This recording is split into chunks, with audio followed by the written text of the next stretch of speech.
Hello, welcome to the webinar for today, which is the Professional Development Requirements Audit Phase 2. We're going to allow a few more people to join online. I see people are signing on quickly. We'll start promptly at 2:05 just to make sure that others can get on. For your information, you'll be able to comment on this section and ask questions through the question and answers button, which should be available on your screen. And this session will also be recorded so that you'll be able to review it later and share it with others on your team. With that, I will pause for a few more minutes to allow others to join on. Thank you.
Well, hello, this is Renee Islas. I am the Senior Vice President at Learning Forward, heading up research development and services to school districts and states. I'm also joined by my colleague, Carol Francois. Can you introduce yourself, Carol? Hello everyone, I'm Carol Francois. I'm the Learning Ambassador at Learning Forward, and I am partnering with Renee on this project. Great, thank you, Carol. Again, this session is about the second phase of the Professional Development Requirements Audit. We will be focusing on this section. All of you have been selected to participate in the second phase. I want to begin by thanking you for participating in the first phase, which has been really fruitful. All of you should have received some feedback and just notes from your first phase participation in the virtual site visits. If not, of course, we are always here to help make sure that you get those documents which were sent out months ago. But if anybody has any trouble, go ahead and reach out to your auditor, who is also your liaison for the second phase of this report. Let me begin with the agenda. What we plan on covering today is what is the SAI-2. All of you should have received email information regarding your participation and selection to participate in the SAI-2, and so we'll follow up on what is the SAI. How will the SAI-2 be used in the Texas Professional Development Requirements Audit? How do we deploy as a school district the SAI-2? And what are the benefits to your district's participation in this powerful tool? Let me begin by reminding you again about the Texas State Legislative Action in the 83rd Legislative Session. In that session, HB 2012 created some rules to require TEA to conduct an audit of professional development requirements and quality, and provide some guidance on quality to districts in the state for improving professional development. The state legislature realized that there were instances of wanting to make sure that there's alignment, consistency, coherence of all of the policy from the federal, state, and local level for professional development, and wanted to streamline that and make recommendations to the state. Learning Forward was selected by the Texas Education Agency to partner in this effort with support from CEDL, the Texas Comprehensive Center, and we've been working together with all of you as well as with districts across the state to compile information about the professional development requirements in the state. Most of you will be familiar, if you participated in the session previous to this, that there are two phases to the Professional Development Requirements Audit. The first is focus on the requirements. As I mentioned, we had a review of federal and state law and some policy analysis to figure out if there's any duplication of policies, consistency, coherence, and we are working to provide recommendations to TEA to consider. The second part of Phase 1 was a district survey. We had a wonderful participation rate from districts across the state of Texas. Close to 80% of districts participated in this survey, which was very helpful in identifying the policies and practices and perceptions of professional development that occur within the state. The third and most intensive part, which all of you participated in, was the virtual site visits. Here, we had a team of auditors that presented to you and had virtual focus groups, 1 hour with your administrative team, your central office team, and the second hour with teachers in your school district. All three of those components of the requirement survey have been compiled, analyzed, and are being prepared in a draft report that TEA will receive. That has been very helpful to get a clear picture of what the policies exist and what the perception, both perceived policies that exist at the teacher level as well as the administrator level, and will help, in my opinion, really streamline the policies that exist and improve the quality of professional development from a policy standpoint. The second phase of the professional development requirements audit is focused on quality. In this phase, we will have two components. The first is what you're here to hear about, which is the Standards Assessment Inventory2. The second is the offerings review.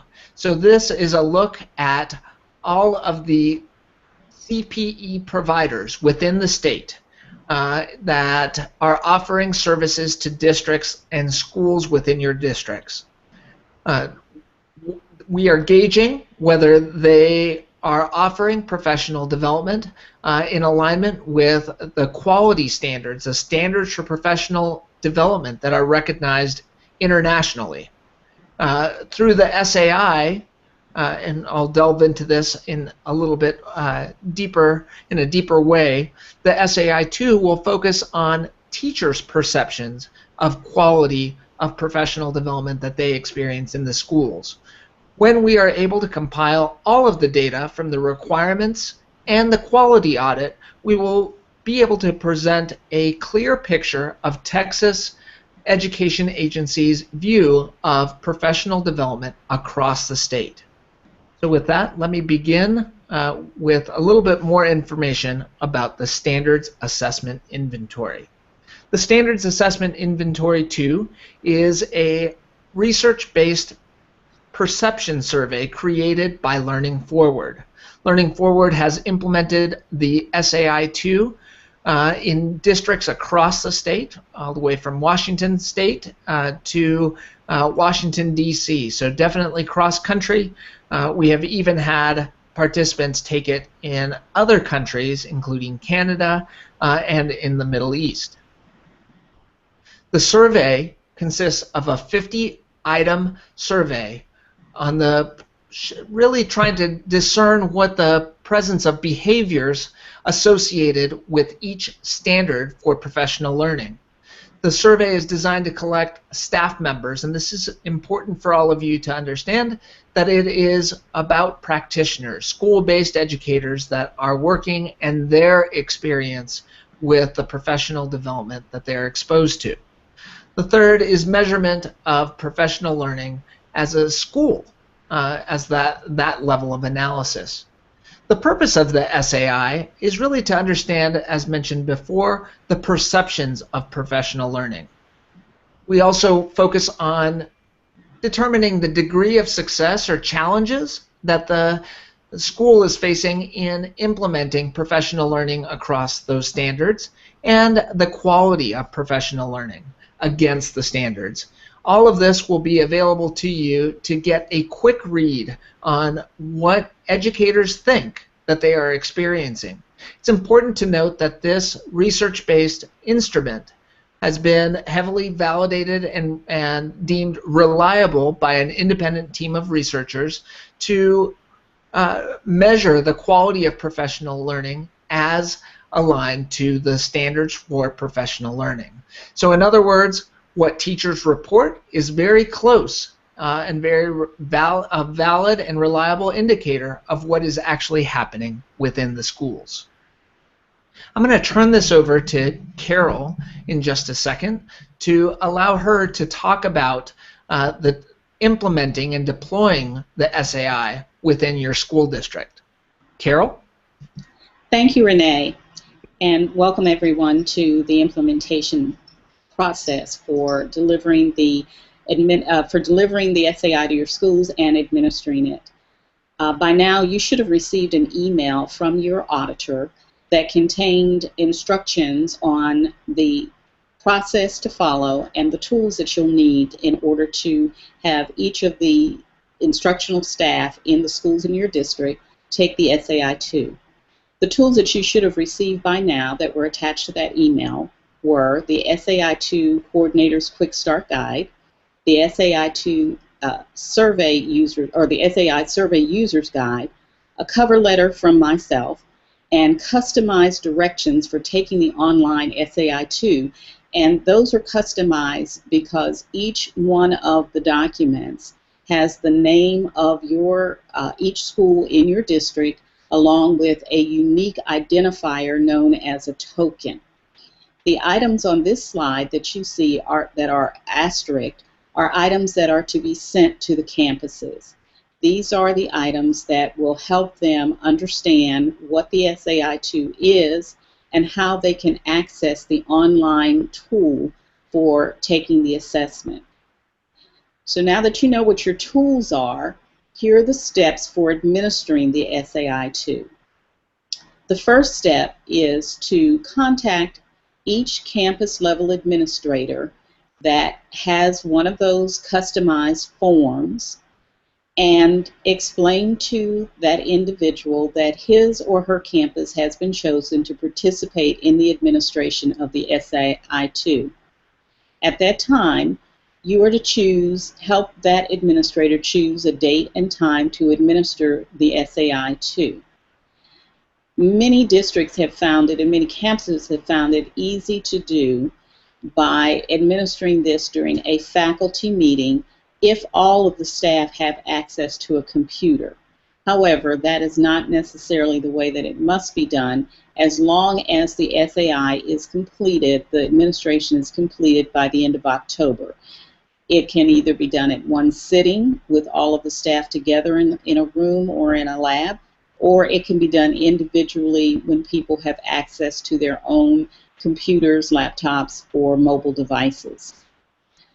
So your first step is to determine together how and when the SAI will be administered at each one of those campuses.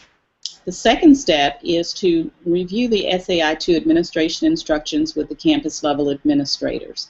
Those instructions are very simple.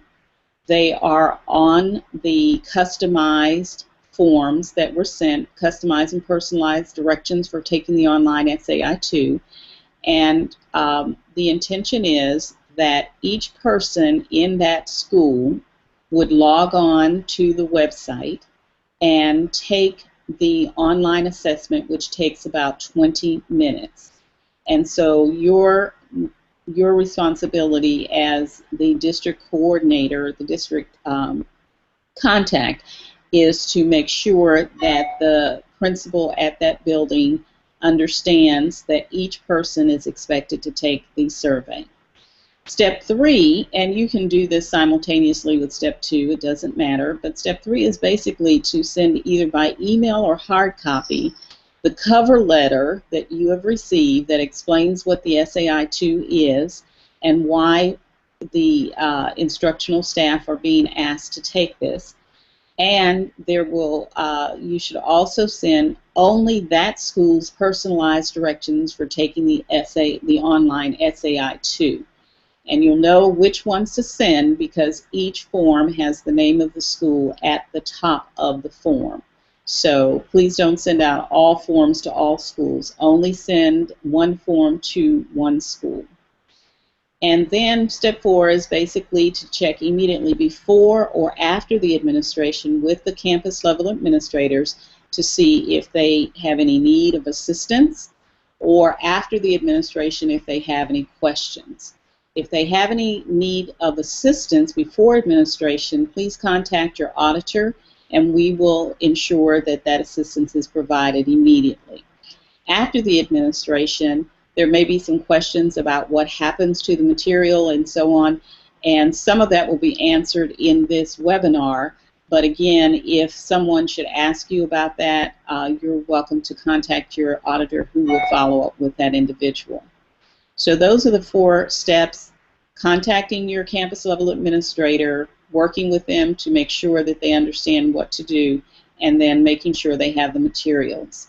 I cannot emphasize strongly enough that the token that appears on each one of those customized and personalized directions for taking the online SAI2, that is the key for each individual who is logging on to the site to be able to get into the site and to take the survey.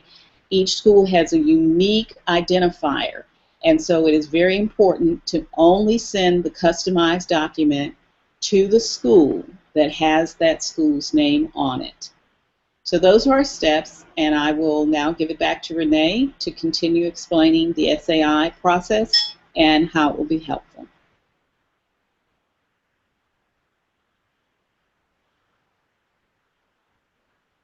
Renee, I believe you're muted. How's that?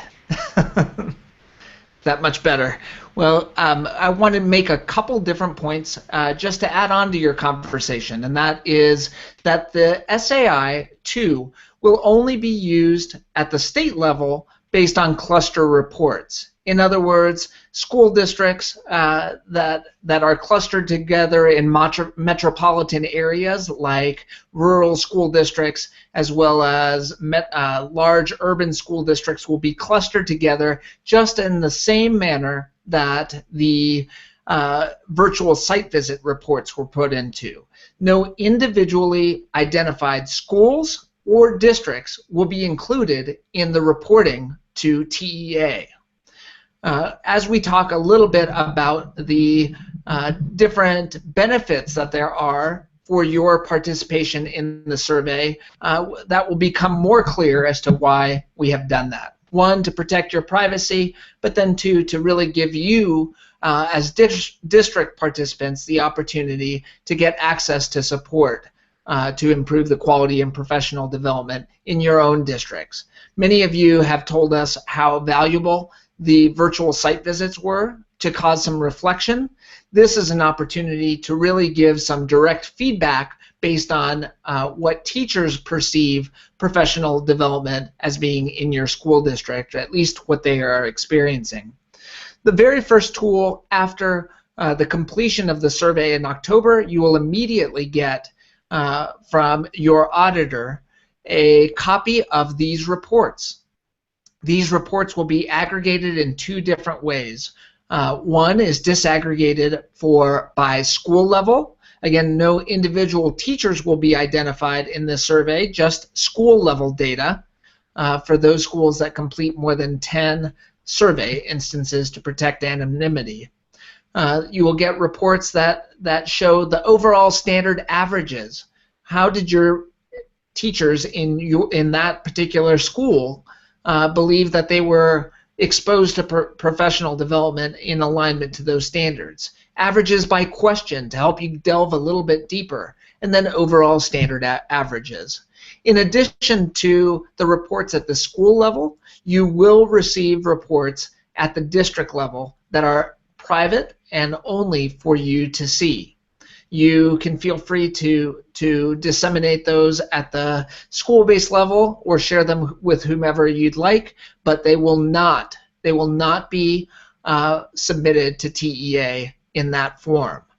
The way that they will be submitted to TEA is in aggregate by cluster. So again, no individually identifiable districts will be identified in the reports that go to TEA. The next piece that you will receive is the free resource briefs. The resource briefs that the Learning Forward Center for Results has produced are guides to help you interpret the data that you receive back from your school district. It gives you a whole set of resources to support you in your improvement and steps for developing an action plan for improving the quality of professional development against the standards. This is really important to note. The fact that in the previous version of the SAI, it also underwent substantial validity, reliability studies, but the independent researchers found that there was predictive power, predictive validity for the SAI. Schools that were able to grow in the quality of professional development as reported on the SAI also were able to increase student achievement. So it's important to note that this can be included in your plan of how to improve the quality and operation of your school district, your schools, and especially your teachers in a way that results in increased student achievement.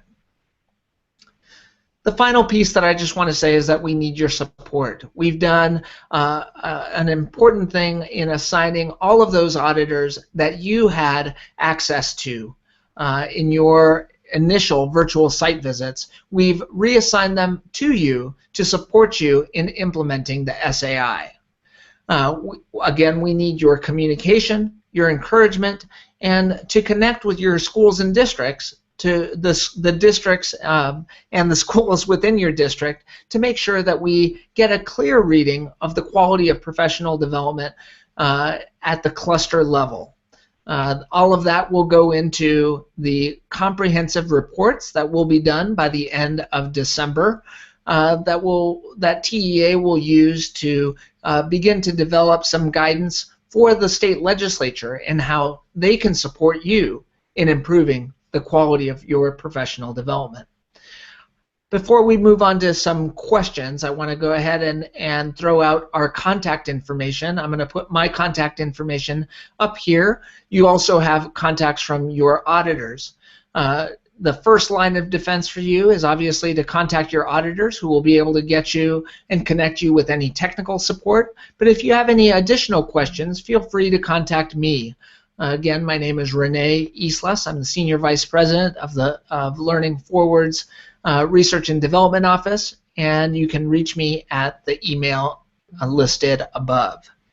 Now let me go ahead and turn to some questions. Actually, why don't I go ahead and pause and see if Carol has any additional comments while I look at the questions.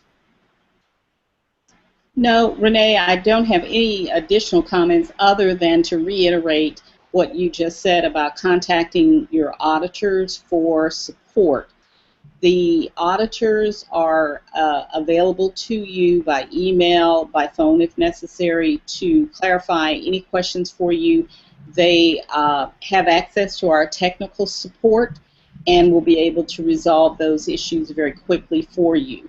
The key to this administration, though, is to, again, make sure that the campus level folks are aware of the two-step process that they're to follow, and that is to give out the memo and the token, and then to give adequate time for them to take the assessment. And the assessment takes about 20 minutes, and once it's complete, that's all there is to it. Great. Thank you. Some of the questions that I've received, some people are saying that they have not received their survey packet yet. We will make sure that your auditor again sends out an email to the appropriate contact. If you don't receive it by the end of the day, please feel free to contact me at Renee, RENE.islas@learningforward.org. Again, that's Renee, RENE.I, S as in Sam, LA, S as in Sam, @learningforward.org. We will make sure that we get that out to you. There may be some issue with emails and having the right contact within your school district. Another question that we received is, can the SAI be taken on an iPad? And the answer is yes. We've worked with the state of Connecticut to deploy this SAI, and they found that it was even able to be deployed on handheld devices like iPhones and other Android devices. As long as there's a web connection, they are able to connect and respond to the survey. Looking at another question here, again, more questions about the directions, that direction packet that Carol mentioned. Again, please contact your auditor or contact me if you have not received contact from the auditor, and we will send out the directions right away. Carol mentioned that that our testing window, quote unquote testing window, is really a 2-week window. We're looking by the middle of October to have you complete as much as possible with the support and technical assistance from our team. But we will have until the end of October, October 31st, to complete the survey in its entirety. So the window will be finally shut down and reports produced for all of you at the end of October. Let me see if there are any additional questions that are coming up here. Someone mentioned that they lost the live feed for this webinar. I want to reassure you that this webinar was recorded and will be sent out to all of you as well. You will also be able to access it through the link that you received before. And with that, I do not believe that we have any additional questions. I want to thank you, Carol, for sharing your information about the SAI, and hope that all of everyone in the state will be able to participate, especially those districts that were selected to participate in this first round. So again, thank you very much for participating in this webinar, and feel free to contact me or your auditor for any additional questions. Thank you very much.